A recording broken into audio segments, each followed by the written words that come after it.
When most people think about the Brady Bunch, they picture a cheerful blended family navigating homework, sibling squabbles, and life lessons delivered with a smile. It feels safe, simple, and thoroughly wholesome. But the real story of what happened behind those cameras? That's something else entirely.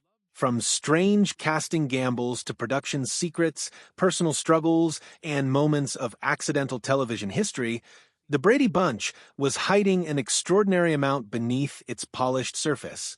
Here are 20 facts that prove the most famous family in sitcom history was far more complicated and far more interesting than viewers ever knew. Here's a counterintuitive truth about one of the most recognized shows in American television history. It wasn't a smash hit while it was actually airing.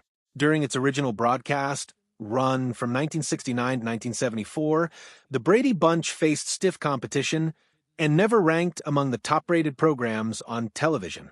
It found a loyal audience, but it was never dominating the ratings.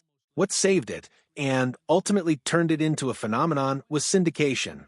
Once the show had enough episodes to enter the rerun market, it began airing in after-school time slots across the country, and a whole new generation of kids discovered the Brady family after school every afternoon. Parents who had casually watched it the first time around started watching it again with their own children. The audience grew rather than shrank, and over the following decades the show spawned spin-offs, TV movies, theatrical films, and a presence in pop culture that has never fully faded. The Brady Bunch is genuinely one of the rare cases where cancellation was actually the beginning of the real story. Barry Williams, who played the eldest Brady's son Greg, was a teenager during production, and he made at least one decision that he would later describe as a defining lesson in professionalism. On what he believed to be a day off, Williams experimented with marijuana. When the production schedule unexpectedly changed, he was called back to set for additional filming on an episode. He showed up, but crew members and producers reportedly noticed something was off. His timing, his focus, and his general energy weren't what they needed. To manage the situation, producers trimmed Greg's scenes in the episode and quietly worked around him. There was no major blow-up, and filming continued. But Williams later spoke candidly about the incident, framing it as an early and important education in what it means to be a working actor on a tight schedule. He never repeated the mistake.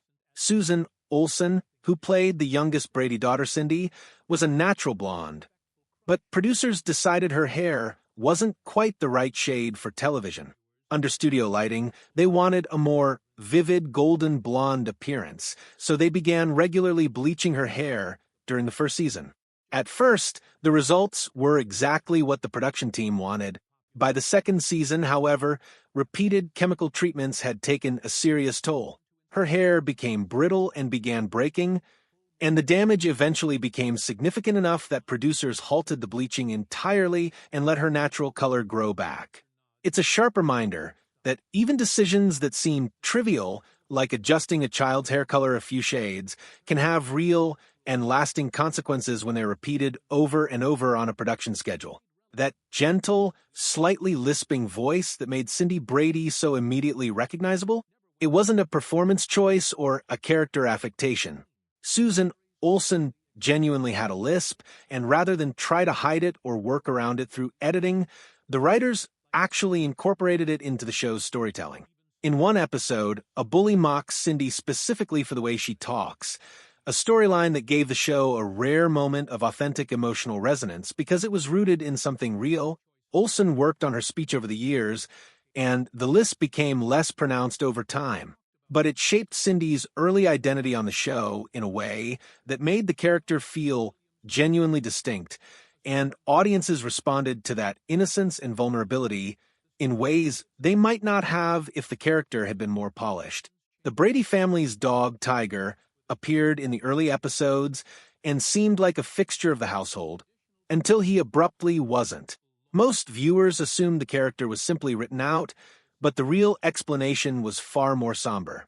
The dog, who originally played Tiger, was struck and killed by a vehicle during a break in filming in the second season.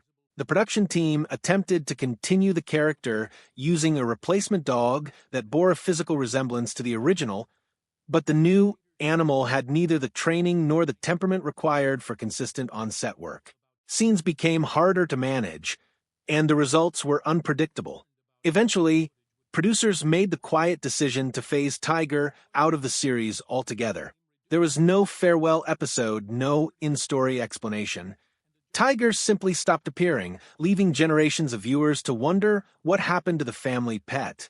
To audiences, Robert Reed was the ideal TV father, measured, dependable, and reassuring as Mike Brady. Behind the scenes, he was something considerably more combative. Reed had trained as a classical actor with a serious theatrical background, and he found the sitcom format genuinely frustrating. He believed many of the scripts were logically inconsistent, overly simplistic, or relied on jokes that undermined the character's credibility. He didn't keep these opinions to himself. Reed regularly sent detailed written critiques to creator Sherwood Schwartz and the show's writers, pointing out what he considered flaws and implausibilities. These notes frequently triggered arguments, and the friction between Reed and the production team became one of the defining behind-the-scenes dynamics of the show's entire run. None of it showed on screen. Reed remained professional in front of the cameras throughout, but his frustration with the material he was given never fully went away. Eve Plum defined Jan Brady so completely that it's nearly impossible to imagine the character played by anyone else. But before Plum was ever considered, a different actress named Debbie Storm had actually been given the role. Creator Sherwood Schwartz had a specific and deliberate visual plan for the Brady children. He wanted the three girls to all be blonde. Storm was a brunette, and once that hair color framework became a firm production priority, she was quietly recast before a single scene was filmed. Eve Plum came in, and she brought something that went far beyond physical appearance. A quiet emotional depth that made Jan's ongoing struggle to step out of Marcia's shadow feel genuinely relatable. The character became iconic in large part because of what Plum brought to it. But none of that would have happened if a brunette hadn't been in the role first. Before Florence Henderson ever set foot on a Brady Bunch set, she had one of the more surreal pre-show experiences in television history. Running late and disoriented on a studio lot while heading to a screen test, she walked into the wrong makeup room and found herself standing in the middle of the Star Trek production. She sat down between two actors who were getting ready for their own shoot, William Shatner and Leonard Nimoy, who would go on to become Captain Kirk and Mr. Spock. At that point, none of them were yet famous. Henderson later recalled the moment with amusement, noting that Shatner and Nimoy were fully focused on their own work while she sat between them, completely unaware that she was on the verge of becoming one of television's most beloved mothers. It remains one of those wonderfully accidental crossings of paths that you couldn't write if you tried. The episode in which Jan wears a black wig in an attempt to reinvent herself and escape Marcia's shadow is a fan favorite, and it contains a small joke that almost nobody ever caught. During the episode, Jan attends a party hosted by a character named Lucy, played by actress Pamela Ferdin. The name wasn't random. At roughly the same time, Ferdin was doing voice work for Peanuts animated specials, providing the voice of Lucy Van Pelt. The writers quietly named the character Lucy as a nod to that connection, a piece of insider humor planted so subtly that anyone who didn't already know Ferdin's voice acting background would have no reason to catch it all. It's a small thing, but it reflects the kind of layered, self-aware wit that the show occasionally slipped in beneath its wholesome exterior. Marcia Brady appeared to glide through life on screen, confident, popular, and always landing on her feet. The reality for actress Maureen McCormick was considerably harder. She was a teenager navigating sudden fame, and the pressure of embodying a character that millions considered essentially perfect created a gap between her public image and her private experience that became increasingly difficult to manage. People assumed she must be just like Marcia. She wasn't.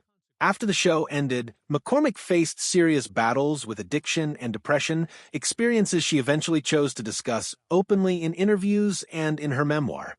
Her willingness to speak honestly about what was happening behind the scenes of America's most idealized TV family gave her story a genuine importance beyond nostalgia, and it served as a reminder that the camera doesn't always show the full picture.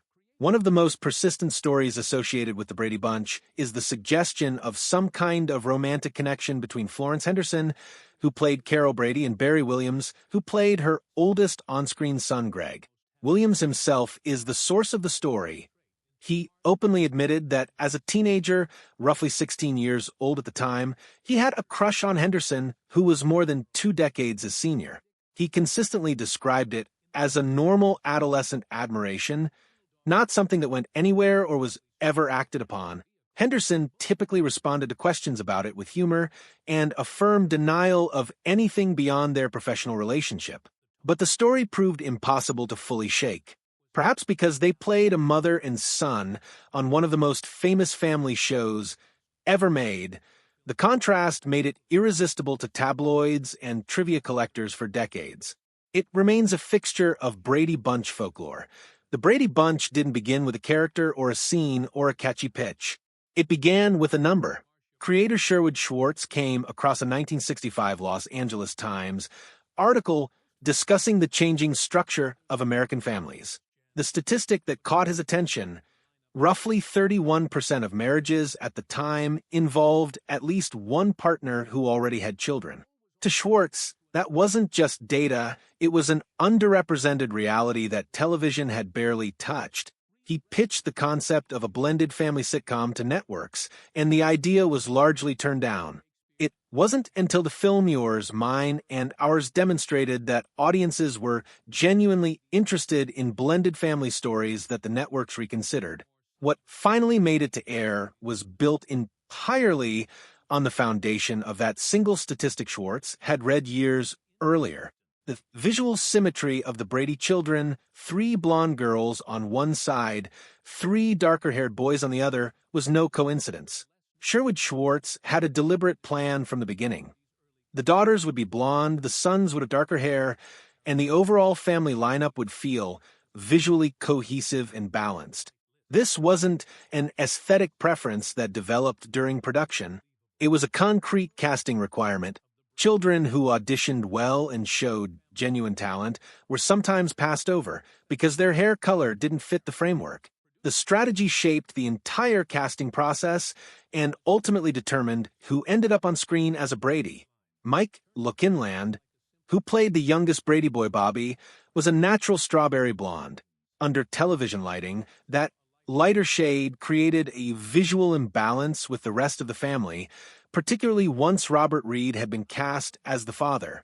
Rather than rethink the family's overall look, producers solved the problem by darkening Lukenland's hair before every filming session.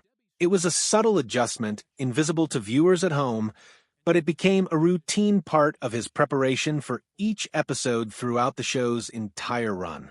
Like many of the behind-the-scenes decisions on the Brady Bunch, it was small, deliberate, and